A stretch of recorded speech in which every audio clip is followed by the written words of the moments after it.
Lighthouse Guild has been providing service to the blind and visually impaired for more than a century. Now this organization is opening a new technology center at its Upper West Side offices. Roger recently took a tour of this new space and joined us now. This is a chance for the visually impaired to really benefit from technology that will make the people more independent. Yeah, and just like anyone going shopping and wanting to make sure that you get the best product for the way you live your life, well, especially important for those who are visually impaired. Got a chance to check it out and really find out with some people who not only work at Lighthouse Guild, but at one point also were patients there.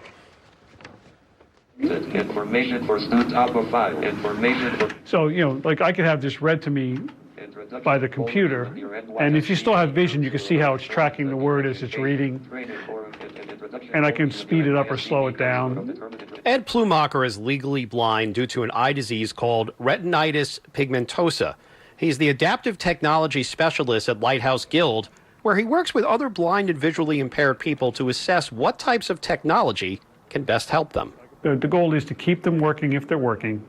If they've lost their job because of their visual impairment or going through rehabilitation, and we want to give them the skill set that they need to go back to work.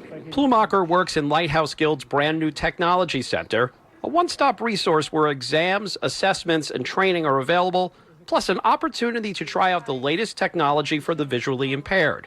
Everything from wearable devices that convert text to speech to virtual reality. What we're trying to do here is create a community of developers and entrepreneurs and engineers and academics and physicians, but critically users, bringing everybody together so we can advance technology for people who are blind and visually impaired. Alexa, turn the Sharp microwave on for 5 seconds. There's even a smart home setup featuring a kitchen, office, and living area. The whole idea behind this was to set up an environment that's similar to a New York City apartment. The center also features a research lab where patients like William Graham can train to move their eyes. Haircut makes the color look great. DD cell. Alice Massa is also legally blind from an eye disease called macular degeneration and glaucoma. A longtime occupational therapist, she now works with Lighthouse Guild to help others with similar conditions. We see if we can help people not only be as independent as they'd like to be, but as spontaneous. As Massa put it, you don't realize how important spontaneity is until you don't have it.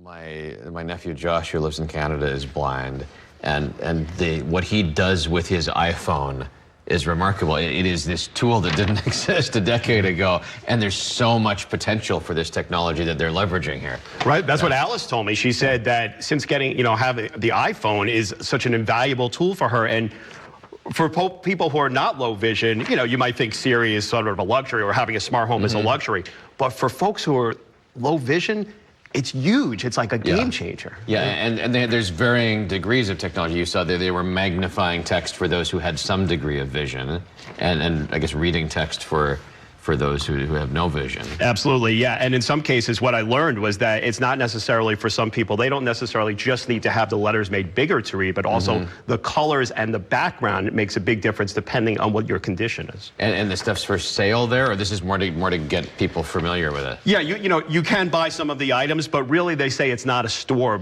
What it really is just an opportunity to, you're not going to order a $4,000 piece of equipment. It comes and it doesn't really fit your lifestyle. Right. Thank you, Roger.